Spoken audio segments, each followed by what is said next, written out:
was a crazy fight on the field. Shannon, on a scale of 1 to 10, how much did that fight ignite Tampa Bay? I'm going to say an 8. I was leaning towards a 9, but I'm going to go 8. I never thought that Tampa was going to lose the game because I know who Jameis Winston is. He came into the league, even though he won a Heisman and a national championship, he turned the ball over entirely too much. And you heard Devin White speak of the ball game. He says, we've had a great defense. He just threw 30 interceptions. We knew he was going to give it to us a couple of times. We knew that. And that's what they did. Tampa scores, guess what? They take it away from him on 3 straight possessions. And that was basically the end of your ball game. But I thought the fight lit a fire up under their defense. And they went haywire. They got after Jameis, they sacked him. Jamel Dean started intercepting the ball. They were all over. It seemed like they felt that, you know what, you guys can't really run by us, and you don't have enough time to hold up. And they started dogging, green dogging. What that is the back. They see the back going to stay in and block skip. Now they'll bring Devin White. They'll bring the Levante David, where they were dropping coverage if the running back were to release. But since he didn't release, they brought pressure. And Devin White does a great job. He understands angles and how to get through all that trash and get to the quarterback. But I thought that brawl, it lit something under the Bucs that it didn't light up under the Saints. And I'm surprised considering that what transpired, and it all started with you know who. You know who started this, don't you? You over there shaking your head, you know who started it. Because Lattimore, all he did was just like shrug him off, and Tom turned around and said something to him, and Lattimore like, what? Who you think you're talking to? And it escalated from there. Leonard Fournette, I got no problem whatsoever. Leonard Fournette standing up for his quarterback. Mike Evans, I think we're going to talk about this a little later, Skip. Mike Evans defending his quarterback. But yes, I absolutely think, Skip. Bucs, 5 takeaways, including the pick six. The pick six really broke their back. And then you know it's good. And it turned out to be one of those days for the Saints, Skip. Olave got the deep ball. He finally get past Carlton Davis. And what happens? He stumbles and fumbles the ball. It was one of those days. But you cannot beat Tampa when you turn the ball over like Jameis did yesterday. Now, they're a very good defensive team, and they got pressure. Shaq Barrett is starting to look like the Shaq Barrett in what was that, 2019, when he got those 19 and a half sacks. Devin White, Levante David, Todd Bowles did a great job of calling it up. But that fight, it lit a fire up under the Bucs that I hadn't. It's been a while since I see a defense play with that kind of ferocity. They were already getting after him, but it's like, okay, y'all think y'all tough. And plus the fact, Skip, they had dominated this series in the regular season. They went down there with a mission. And then once that kicked off, the fight kicked it off, it was lights out. It wasn't even a ball. It had started not to be a ball game, but after that, it really wasn't a ball game. Okay, I hear everything you just said. But it's hard for me to believe that the fight or the brawl, whatever we want to call it, the fight ignited the Bucs. I didn't see immediate ignition. And to your point, it's hard to believe that all of a sudden that the New Orleans defense didn't get ignited by the fight too. Yeah. Okay, so what did I see quickly that ignited the fight? I saw Brady throw a deep ball because he was relegated to throwing most targets yesterday to little Scotty Miller, guy who didn't even dress much of the year last year. He's relegated because he does not have Julio. He obviously doesn't have Godwin, and obviously there's no more Gronk. In a big game that I told you was when Brady said, I'm coming back for unfinished business, it was to go win another Super Bowl, but in large part also it was to avenge these losses because he'd lost all 4 regular season games to the Saints. And at home, he had lost so badly to the Saints, it was 38-3. And then remember December 19th? Yeah. At Tampa, he lost 9. He got shut out at home by this defense. This defense has had his number. So he's getting more and more frustrated. We'd already seen him toss his helmet, and then he fired the tablet into the turf over on the sideline. I thought the NFL told him to stop breaking tablets. Remember, they told him that. Okay. He was out of his mind. I told you, I don't defend it. It's just who he is. He's Psycho Tom. He loses it because he's out of his mind. He has a rage to overcome the Saints, especially because his pride has been wounded so deeply by Dennis Allen and this defense because they have just taken him to school again and again and again, and they were doing it again. And now he's relegated. If you look at the targets from yesterday, what do we have here? Let's get the targets up for this game. The Bucs are throwing to little Scotty Miller. Hold on just a second. Russell Got it right Gage. here. Look at this. It's targets go to Scotty Miller. He had 8 targets. That led the Bucs yesterday.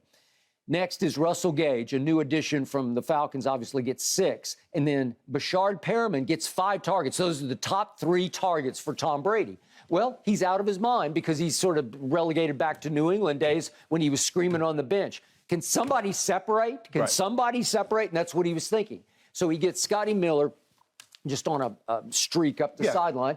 And it's bombs away, if we could see this play. And guess who? It's Marshawn Lattimore. Yeah. And Tom doesn't like him either because obviously Mike Evans doesn't like him. So he throws what he thinks is a pretty good throw. And he thinks Marshawn just rides little Scotty right out of bounds. And it's just... It's a foul. It's pass interference. And Brady has now lost his mind completely and runs all the way down to jaw with the official. So he's jawing with the official. Then Marshawn starts jawing with Brady. And Brady turns around and said, oh, yeah? And then Brady will give it right back to you. Again, does he want to fight you? No. Can he fight you? No, he can't fight you. But all of a sudden, here comes his bodyguard. Well, Leonard Fournette was there first. Okay. So Leonard Fournette was like seeing it escalating. So he comes, did right. Hey, get out my quarterback space. Okay. And then all of a sudden, it looks to me like Marshawn throws a punch at Lenny. He hauled off. I know it comes across as a shove, but it looked like he threw one at him. And guess who that ignited? Mike Evans is about to walk across the line to the bench, and he just wheels and comes.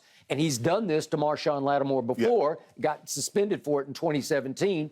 And he just drills him and knocks him down. Right. At least he did it face to face. It wasn't like a cheap shot. Well, I think the thing is that we're going to talk about this, but this is the second time there's a history with Mike Evans doing this. Yes. But Skip, here's the thing, and this is why I say I think it ignited him. The Bucs had one drive all game long before this brawl that resulted in 2 or more first downs. And immediately after the brawl, what did they get? They went and got a touchdown. So that's why I'm more apt to say that the brawl ignited them, because even though the defense had been dominating the whole game, their offense finally was able to generate something. And then all of a sudden the defense ran. Just when you thought they couldn't, like, well, damn, you can't ratchet it up anymore. I mean, the Saints can barely move the ball. They said, we don't want them to move the ball at all. Okay, I got it.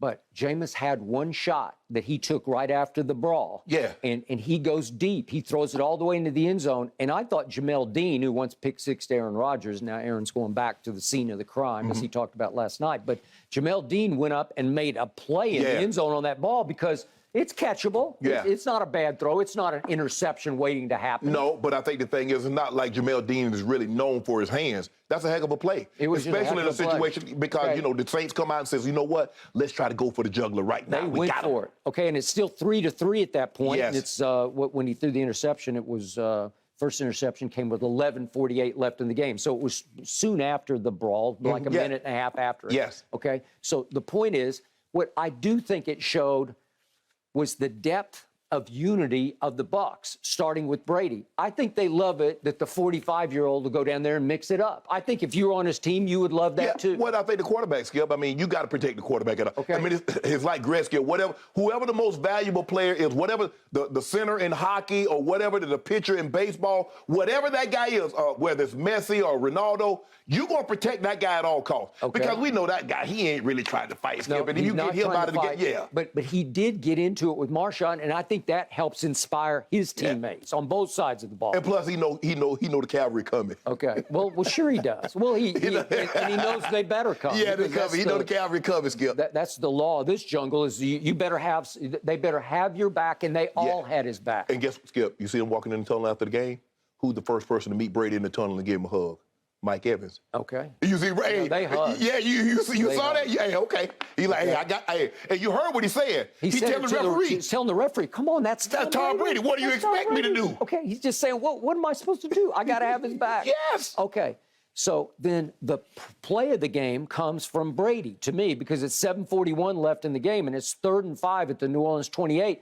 And he has been able to do squat in this game because he's been able to do squat against this team for now it's been 5 games. It'll be the 5th game. I'm going quarters that he hadn't scored. So he didn't score all 4 quarters. Then he hadn't scored for 6. Now 7. So we're into 7.5 quarters. He has not scored a point against this. Oh, I'm sorry. They had 3. So he scored 3 points. When it was 6 quarters, because they went 4 quarters the last game. That's what I'm saying. Half. Okay, but it's 7 because we gone all the way into midway 4th quarter, 7.5 quarters.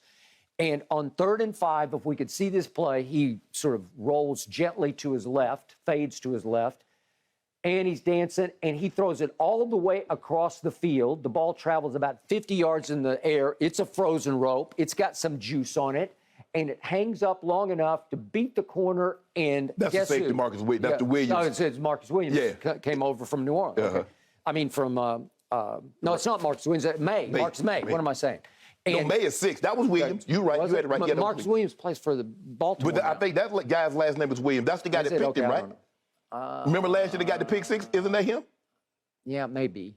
It may be. I think you could be right. But anyway, the ball has enough juice on it to get over him and Brashad Perriman, who's made a big catch before. Right. Remember, he had the big walk-off play against Buffalo. But, Okay. He catches it in the back foot of the end zone. Right.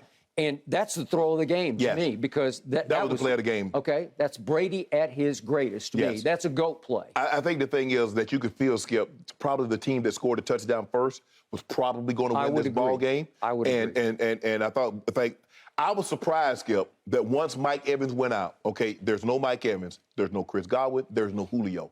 I thought they would dial up the pressure. By the way, I got to give you kudos for Julio, because you said before the year, I said, man, Julio looks great. And you said, for how long? Because something's going to happen. So he has a huge game at Dallas, a huge game, caught the big 48-yarder from Brady, and it seemed fine. And then all of a sudden he turns up on the injury report. I'm saying, what happened? Yeah. He's got a sore knee? I don't know. Where did that come from? I don't know. It's Julio. That's the thing, Skip. Okay. And so I thought Dennis Allen said, hold on, y'all ain't got Julio? Y'all ain't got no Mike Evans? Y'all ain't got no Chris Godwin? Y'all just got a bunch of guys? I'm going to dial this pressure up. Hey, Roby, Marshawn, hey, y'all got to D up because we finna come get him. Yep. And they didn't come get him, Skip. And it was that play right there. They let him dance, and he semi-rolled to his right. And he was able, and look, I understand their safety, but tracking the ball for that length of time, he just misjudged it, and Brady dropped it in right over his head. But after that. Okay, then it was Jameis. And to your point, this is the reason Tom Brady is a Buccaneer and Jameis isn't a Buccaneer. Is what happened the rest of the way. Because all of a sudden he just completely unravels. He falls apart. The next interception is just a terrible overthrow that Jamel Dean caught up off the carpet, but he just airmails. Yeah. Right? But you can't throw that ball, Skip. And then the pick 6, they got what they call it robber now. We used to call it one lurk. Yeah. And you see the guy, he's looking for a cross. He's looking for anything come down, and you see him start to creep. He's starting to creep. Mike Edwards. But he sees Jameis staring the guy down on the end cut. He look, Skip, he's right. Okay, and there's no crosser. Oh, he finna throw this end cut. And you see him creep. And as soon as Jameis does this, he takes off. The guy had no shot at catching that ball, Skip. Okay, so let's go back to the brawl point as a flashpoint. At that point, I didn't think the Bucs were going to win the game because it just didn't seem like they could move it an inch. Right. Because I thought they would try to pound playoff Lenny, and it wasn't enough because they couldn't get going, right? No. He had 24 for 65, less than 3 yards to carry. Yeah. It's not enough. It's not like what he did to Dallas. But Skip, I thought they still made a conscious effort to try to run the football, even though they were not getting any yardage. It didn't allow the Saints to pin their ears back because they saw what Leonard Fournette did to the Dallas Cowboys in that bruising style. So now all of a sudden we just can't tee off and run up the field. 30 rush attempts for 72 yards. That's nothing. But what it did is it held those horses in the stalls. Okay. So now all of a sudden we just can't jump off the ball and go get Brady. So bottom line to me is Brady came into this game, the 5th game in the regular season against the Saints, with 6 touchdowns to 8 interceptions, and he'd thrown an interception in all 4 of those games, and then obviously multiple in one of those games. So he comes in having been sacked 3 times more by the Saints than any other opponent over the time he's been with the Buccaneers, right? So it's been pretty pathetic coming off 9-0 home shutout loss. Right.